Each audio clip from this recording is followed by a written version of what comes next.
Hello everyone, welcome in Prabhakar MBBS. Today's topic is mechanics of respiration. इसमें हम बात करेंगे कि जो ब्रीदिंग है इसका मैकेनिज्म क्या है, किस तरीक़ा से ब्रीदिंग करते हैं, किस तरीक़ा से लंग्स में एयर जाएगा, किस तरीक़ा से एयर आउटफ्लो होगा. इस मैकेनिज्म को इस वीडियो में हम अपन डिस्कस करेंगे. अगर हम बात करें लंग्स के बारे में, तो लंग्स जो प्रोटेक्टेड रहता है किससे, आपके बाहर मतलब आउटर साइड से आप देखोगे तो आपको क्या देखने को मिलेगा, स्टर्नम देखने को मिलेगा, जायफाइड प्रोसेस देखने को मिलेगा, और ये रिब बनाएगा जो एक रिब केक बनाता है, और उसके अंदर आपको लंग्स देखने को मिलेगा. अगर हम बात करें इस डायग्राम का, तो इस डायग्राम को देखो तो आपको क्या दिखेगा, ये जो सेवन्थ रिब है ना, ये जो 7 रिब हैं, ये इसको 7 1 2 3 4 5 6 और 7, ये जो 7th रिब है ये आपका हो जाएगा ट्रू रिब्स. क्या हो जाएगा, ये आपका ट्रू रिब्स हो जाएगा. और बाकी जो रिब्स है वो ट्रू रिब्स नहीं होते हैं, वह फॉल्स रिब्स में आते हैं. लेकिन एक चीज़ याद रखना, इसे हम ट्रू रिब्स क्यों बोलेंगे, क्योंकि ये जो शुरू के 7 रिब्स हैं ये डायरेक्ट आपके स्टर्नम से जुड़ा हुआ रहता है. किससे? स्टर्नम से जुटा हुआ रहता है. इसीलिए डायरेक्ट स्टर्नम से जुटा हुआ रहता है, इसे अपन क्या बोलेंगे, कोस्टो स्टर्नल रिब बोलेंगे. क्या बोलते हैं? कोस्टो स्टर्नल रिब्स बोलेंगे. और अगर अपन बात करें नेक्स्ट रिब 8 to 12 रिब, इस 8 to 12 रिब को अपन क्या बोलेंगे, फॉल्स रिब बोलेंगे. क्यों? क्योंकि यह जो 7th रिब है, 7th रिब से अटैच होगा, ये डायरेक्ट स्टर्नम से अटैच नहीं होगा, उसे अपन क्या बोलेंगे, फॉल्स रिब बोलेंगे. तो इसमें अगर फॉल्स रिब का 8 to 12 को हम फॉल्स रिब बोलें, इसको भी याद रखना कि जो 11th और 12th रिब होते हैं, देखो यह जो 11th और 12th रिब है, यह 11th और 12th रिब का जो यह एंड है फ्री है. इसका मतलब यह फ्लोट कर रहा है ना, इसका मतलब इस रिब को क्या बोलेंगे, फ्लोटिंग रिब्स बोलेंगे. याद रखना, 1 से लेके 7 तक का जो रिब है उसे बोलेंगे ट्रू रिब्स, क्योंकि ये डायरेक्ट स्टर्नम से जुटा हुआ रहता है. और जो 8 से लेकर 12 तक रहता है रिब्स को, उसे अपन बोलेंगे फॉल्स रिब बोलेंगे. उसमें भी जो 11th और 12th रिब है, जो लास्ट का 2 रिब है, वह आपका क्या हो जाएगा, फ्लोटिंग रिब्स होगा, क्योंकि इसका ये एंड फ्री रहता है, फ्लोट करते रहता है. अगर अपन बात करें इस रिब्स के अंदर क्या प्रेजेंट होगा, क्या हो जाएगा, लंग्स प्रेजेंट होगा. और लंग्स के बाहर क्या प्रेजेंट होगा, लंग्स के अंदर क्या प्रेजेंट होगा, ये इसको बात करते हैं इस डायग्राम में. देखो इस डायग्राम को देखो, ये आपका क्या है, ये आपका रिब किया गया.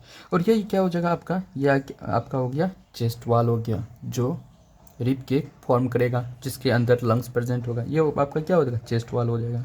और ये क्या हो जाएगा, डायफ्राम हो जाएगा. तो अगर अपन बात करें लंग्स के जस्ट आउटसाइड एक प्रेजेंट होगा आपका विसरल प्लूरा. याद रखना, लंग से जस्ट सटा हुआ रहेगा आपका विसरल प्लूरा. और जो चेस्ट वाल है, चेस्ट वाल के जस्ट इनसाइड प्रेजेंट रहेगा आपका पेरियाटल प्लूरा. याद रखना, विसरल प्लूरा और पेरियाटल प्लूरा दोनों के बीच का क्या हो जाएगा, ये स्पेस है, ये वाला स्पेस है. इस स्पेस को क्या बोलेंगे अपन, प्लूरल स्पेस बोलेंगे. क्या बोलेंगे, प्लूरल स्पेस बोलेंगे. इसका मतलब 2 क्वेश्चन यहाँ से बन सकता है कि जो अंदर वाला लेयर है उसे क्या बोलेंगे अपन, विसरल प्लूरा बोलेंगे, और जो बाहर वाला लेयर है उसे क्या बोलेंगे, पेरियाटल प्लूरा है. दोनों के बीच का जो स्पेस है उसे क्या बोलेंगे, प्लूरल स्पेस बोलेंगे. देखो अब ये क्या है आपका डायफ्राम. इस डायफ्राम के बारे में बात करेंगे. एक चीज़ बस याद रखना, जो डायफ्राम है काफ़ी इंपॉर्टेंट रोल करता है रेस्पिरेशंस में. क्यों करता है, ये अपन आगे बात करते हैं. अगर अपन बात करें फर्दर रेस्पिरेशंस के बारे में, तो रेस्पिरेशंस 2 टाइप का होता है. रेस्पिरेशन 2 टाइप का होता है. एक आपका हो गया इंस्पिरेशन, एक हो गया एक्सपिरेशंस. इसका मतलब इंस्पिरेशंस और एक्सपिरेशंस का क्या मैकेनिज्म है, इसी को अपन बोलेंगे मैकेनिक्स ऑफ रेस्पिरेशन. क्या बोलेंगे, मैकेनिक्स ऑफ रेस्पिरेशन. अगर अपन बात करें इंस्पिरेशंस के बारे में, अगर हम बात करें इंस्पिरेशंस का, तो इंस्पिरेशंस क्या है, यह एक एक्टिव प्रोसेस है. इसमें एनर्जी की रिक्वायरमेंट होता है, एनर्जी की ज़रूरत होती है.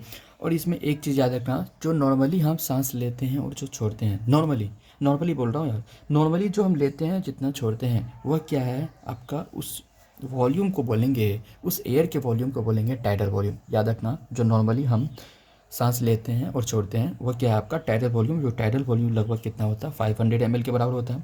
अगर हम बात करें रेस्पिरेटरी रेट कितना होता है, ये 12 to 14 पर मिनट होता है. अगर अपन बात करें इंस्पिरेशंस के बारे में, इंस्पिरेशंस में क्या क्या मसल्स इन्वॉल्व होता है, एक तो आपका हो गया एक्सटर्नल इंटरकोस्टल्स मसल्स, एक हो जाएगा आपका डायफ्राग्मेटिक मूवमेंट या डायफ्राम का जो मसल्स होता है, डायफ्राम होता है. और नेक्स्ट आपका एसेसरी मसल्स में कौन हो जाएगा, एस्केलेनी, और आप हो जाएगा स्टेर्नोक्लीडोमेस्टोइड मसल्स. ये जो होता है आपका एसेसरी मसल्स है। तो एक चीज़ याद रखना, इंस्पिरेशंस में कंफ्यूज नहीं होना है। इंस्पिरेशंस में एक्सटर्नल इंटरकोस्टल मसल्स यूज होता है। एक्सटर्नल इंटरकोस्टल मसल्स, सबसे पहले एक्सपिरेशन बात कर लेंगे, फिर बात करेंगे इंटरकोस्टल मसल्स क्या होता है। तो ये जो एक्सप्रेशंस है यह आपका है होता है पेसिव प्रोसेस। नॉर्मल याद रखना, जो नॉर्मल एक्सप्रेशन करते हैं यह एक पेसिव प्रोसेस होता है। क्या होता है? पेसिव प्रोसेस होता है। एक चीज़ याद रखना, एक्सप्रेशंस में जो मसल्स का इन्वॉल्वमेंट होगा वह होगा आपका इंटरनल इंटरकोस्टल मसल। कंफ्यूज नहीं होना, ये इंस्पिरेशन आई से स्टार्ट हो रहा है तो मसल्स ई वाला हो जाएगा, एक्सप्रेशन ई से स्टार्ट हो रहा है तो मसल्स आई वाला हो जाएगा। तो एक चीज़ याद रखना, जो ये रिब है, रिब के बीच का जो स्पेस है इसमें जो मसल्स प्रेजेंट होता है इसे बोलते हैं इंटरकोस्टल्स मसल्स। क्या बोलते हैं इसे? इंटरकोस्टल्स मसल्स है। और यह इंटरकोस्टल्स मसल्स का दो टाइप होता है, एक होता है एक्सटर्नल इंटरकोस्टल्स मसल्स, एक होता है इंटरनल इंटरकोस्टल्स मसल्स, जो आप एनाटॉमी में पढ़ चुके होंगे। अब अपन बात करते हैं एक्सप्रेशंस का। एक्सप्रेशंस फिर याद रखना ये एक पेसिव प्रोसेस होता है। क्यों होता है पेसिव प्रोसेस? क्योंकि लंग्स का जो होता है एक इलास्टिक रिक्वायल प्रॉपर्टी होता है। इस इलास्टिक रिक्वायर प्रॉपर्टी के कारण जो एक्सप्रेशंस है यह एक पेसिव प्रोसेस होता है। अगर हम अपन बात करें फोर्सफुल एक्सप्रेशंस में एक चीज़ याद रखना, जो मसल्स का इन्वॉल्वमेंट है वो आपका इंटरनल इंटरकोस्टल मसल्स का मेजर रोल प्ले करता है। अगर अपन बात करें एक्सप्रेशंस का कुछ एडिशनल मसल्स का जो इसमें इन्वॉल्व होता है, रिस्पॉन्सिबल होता है एक्सप्रेशंस के लिए, वो आपका हो जाएगा एब्डोमिनल मसल्स। एब्डोमिनल मसल्स में कौन कौन? जो इंटरनल ऑब्लिक मसल्स हैं, एक्सटर्नल ऑब्लिक मसल्स है और ट्रांसवर्स एब्डोमिनिस है। ये क्या करता है, जो इंट्राप्ल्यूरल प्रेशर है उस इंट्राप्ल्यूरल प्रेशर को क्या करता है, इंक्रीज़ करने का काम करता है। इस चीज़ को बहुत अच्छे तरीक़ा से कंपैरिजन करके हम लोग ख़त्म कर लिए। याद रखना, इंस्पिरेशंस और इंस्पिरेशंस में यह एक एक्टिव प्रोसेस है, एक्सप्रेशंस यह एक पैसिव प्रोसेस है। पैसिव क्यों है? क्योंकि लंग्स के पास एक इलास्टिक रिक्वायल प्रॉपर्टी होता है। इसमें कौन कौन सा मसल्स होता है? इसमें इंटरनल इंटरकोस्टल मसल्स प्रेजेंट होता है। एक्सप्रेशंस के एक्सपिरेशंस के लिए रिस्पॉन्सिबल होता है। एक होता है एब्डोमिनल्स मसल्स में होता है आपका इंटरनल ऑब्लिक, एक्सटर्नल ऑब्लिक और ट्रांसवर्स एब्डोमिनिस। बस ये सब याद करने की ज़रूरत नहीं है। अगर आप इंटरनल इंटरकोस्टल मसल्स बोल दे रहे हो तो काफ़ी है। अगर अपन बात करें इंस्पिरेशंस में जस्ट आई से स्टार्ट हो रहा है तो हम ई वाला इसका एग्जांपल हो जाएगा मसल्स। एक्सटर्नल इंटरकोस्टल मसल्स क्या हो जाएगा, रिस्पॉन्सिबल होगा। और डायफ्राग्मेटिक मूवमेंट के जो मेजर रोल प्ले करता है एक्सप्रेशन के लिए, कुछ एसेसरी मसल्स है जैसे स्क्लेनी हो जाएगा और एक्सटर्नोक्लीडोमास्टोइड मसल्स है जो क्या होता है इंस्पिरेशन के लिए रिस्पॉन्सिबल होता है। अब आता है एक पॉइंट है आपका जीके पाल बोलता है, इस मैकेनिज्म को समझते हैं। Contraction of external intercostal muscles has to effect या मूवमेंट। ये जो एक्सटर्नल इंटरकोस्टल मसल्स है इसमें जो कॉन्ट्रैक्शंस होता है इससे दो इफेक्ट होता है, दो फिनोमिना इसमें देखने को मिलेगा। एक इफेक्ट हो जाएगा आपका पंप हैंडल इफेक्ट। क्या हो जाएगा? एक पंप हैंडल इफेक्ट या फिनोमिना बोल सकते हैं। एक हो जाएगा आपका बकेट हैंडल इफेक्ट। याद रखना, पंप हैंडल इफेक्ट, एक हो जाएगा बकेट हैंडल इफेक्ट। ये जो पंप हैंडल इफेक्ट है, अगर अपन बात करें पंप हैंडल इफेक्ट का, इसमें जो इन्वॉल्वमेंट होता है, जो अपर 4 रिब्स हैं, कहीं कहीं पे आपको 2 to 6 रिब्स भी बोलते हैं, जो अपर 4 रिब्स है उसका इन्वॉल्वमेंट देखने को मिलेगा। ये अपर 4 रिब्स क्या करता है, जो स्टर्नम है ये स्टर्नम को रोटेट कर देता है दो डायरेक्शन में, एक अपवर्ड में एक आउटवर्ड डायरेक्शन में। याद रखना, एक अपवर्ड डायरेक्शन में एक आउटवर्ड डायरेक्शन में, जिसके कारण क्या हो जाएगा, जब अपवर्ड और आउटवर्ड रोटेट होगा तो क्या हो जाएगा, वॉल्यूम बढ़ जाएगा, स्पेस बढ़ जाएगा। तो यह जो मूवमेंट होता है यह वाटर पंप के सिमिलर होता है, जिसके कारण क्या हो जाएगा, जो वेंट्रिकल डायमीटर है इस वेंट्रिकल डायमीटर को मेनली इंक्रीज करता है। मेनली किसको इंक्रीज करेगा, जो वेंट्रिकल डायमीटर है उसको इंक्रीज करेगा, जिसके कारण क्या हो जाएगा, जो एंटीरियर और पोस्टीरियर डायमीटर है, क्या है, एंटीरियर और पोस्टीरियर डायमीटर भी इंक्रीज देखने को मिलेगा। और जिसके कारण जो रिब्स और टिश्यू है उसमें स्टिफनेस देखने को मिलेगा। इस स्टिफनेस देखने के कारण जो इंट्राप्ल्यूरल प्रेशर है ये याद रखना, निगेटिव इंट्राप्ल्यूरल प्रेशर क्या हो जाएगा, इंक्रीज देखने को मिलेगा। निगेटिव इंट्राप्ल्यूरल क्या करता है, प्रेशर इंक्रीज देखने को मिलेगा। इसी को अपन बोलते हैं पंप हैंडल इफेक्ट। दूसरा क्या है, बकेट हैंडल इफेक्ट। इसमें मेनली क्या होता है कि बहुत जगह आपको सेकेंड से 10th रिप बोलता है, बहुत जगह आपको मेनली हम बोलेंगे 7th से 10th रिप का इसमें इन्वॉल्वमेंट देखने को मिलता है। इसमें जो रोटेशन देखने को मिलेगा यह अपवर्ड और आउटवर्ड आएगा और आउटवर्ड आएगा, जिसके कारण क्या हो जाएगा, इसका मूवमेंट भी क्या करता है, ये बकेट, जो बकेट का जो हैंडल होता है उस बकेट के हैंडल की तरह क्या होता है, या सिमिलर होता है, इसीलिए अपन इसे क्या बोलेंगे, बकेट हैंडल मूवमेंट बोलते हैं। दो टाइप का मूवमेंट है, एक जो एक्सटर्नल इंटरकोस्टल मसल्स के कॉन्ट्रैक्शन से दो इफेक्ट होता है, एक हो गया आपका बकेट हैंडल इफेक्ट, एक हो सॉरी पंप हैंडल इफेक्ट, एक हो गया आपका बकेट हैंडल इफेक्ट। पंप क्यों बोलते हैं, क्योंकि जो हैंड पंप है उससे सिमिलर होता है। जो बकेट क्यों बोलते हैं, जो बकेट का हैंडल है उसके मूवमेंट की तरह यह सिमिलर होता है, इसीलिए अपन क्या बोलेंगे, बकेट हैंडल इफेक्ट बोलेंगे। अब टॉपिक है क्या, why diaphragm play a major role in normal breathing. Normal breathing में डायफ्राम का मेजर रोल क्यों प्ले करता है, इसको डिस्कस करते हैं। सबसे पहले डायफ्राम के बारे में बात कर लेते हैं। डायफ्राम क्या होता है, डोम शेप का होता है। कौन सा शेप, डोम शेप का हो जाएगा, इस टाइप का आपको देखने को मिलेगा नॉर्मली। डायफ्राम जो होता है कि एक मैन मसल्स होता है इंस्पिरेशंस के लिए, मैन मसल्स होता है जो हम लोग डिस्कस कर चुके हैं। अगर इसका अटैचमेंट का बात करें, यह अटैच होता है आपके लोअर 6 रिब्स और जाइफॉइड प्रोसेस, जहाँ पे जाइफॉइड प्रोसेस होगा स्टर्नम का, वहाँ से अटैच होगा, और लोअर 6 और जाइफॉइड प्रोसेस से यह अटैच होता है डायफ्राम। दूसरा इंपॉर्टेंट, अगर हम बात करें नर्व सप्लाई, नाम से पता चला डायफ्राम, इसका मतलब फ्रेनिक नर्व देखने को मिलेगा। इसमें नर्व सप्लाई आपका फ्रेनिक नर्व होगा। कौन कौन सा, C3, C4 और C5। अगर इसमें लीजन हो गया तो क्या हो जाएगा, पैरालिसिस हो जाएगा। किसमें, डायफ्राम में क्या हो जाएगा, पैरालिसिस हो जाएगा।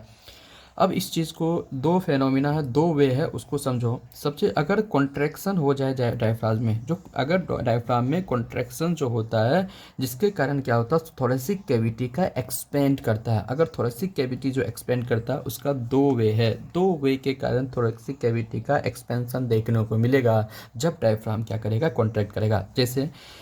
जैसे मान लो दो केस अपन लेते हैं। सपोज डेट मान लो कि डायफ्राम का कॉन्ट्रैक्शंस हुआ, व्हेन इट कॉन्ट्रैक्ट, जब यह कॉन्ट्रैक्ट करेगा, जो डायफ्राम जो क्या होता है कि जो डोम शेप है, यह डोम शेप फ्लैट होते जाएगा। क्या हो जाएगा, फ्लैट होते जाएगा। जब हम इस कॉन्ट्रैक्ट करेगा डायफ्राम, तो जो एब्डोमिनल कंटेंट है, उस एब्डोमेन में जितने भी कंटेंट हैं वह क्या हो जाएगा, वह डाउनवर्ड क्या हो जाएगा, डाउनवर्ड पुश होगा। क्योंकि डायफ्राम फ्लैट हो रहा है तो डाउनवर्ड पुश होगा। क्या हो जाएगा, डाउनवर्ड उसका पुश देखने को मिलेगा, डाउनवर्ड पुश होगा।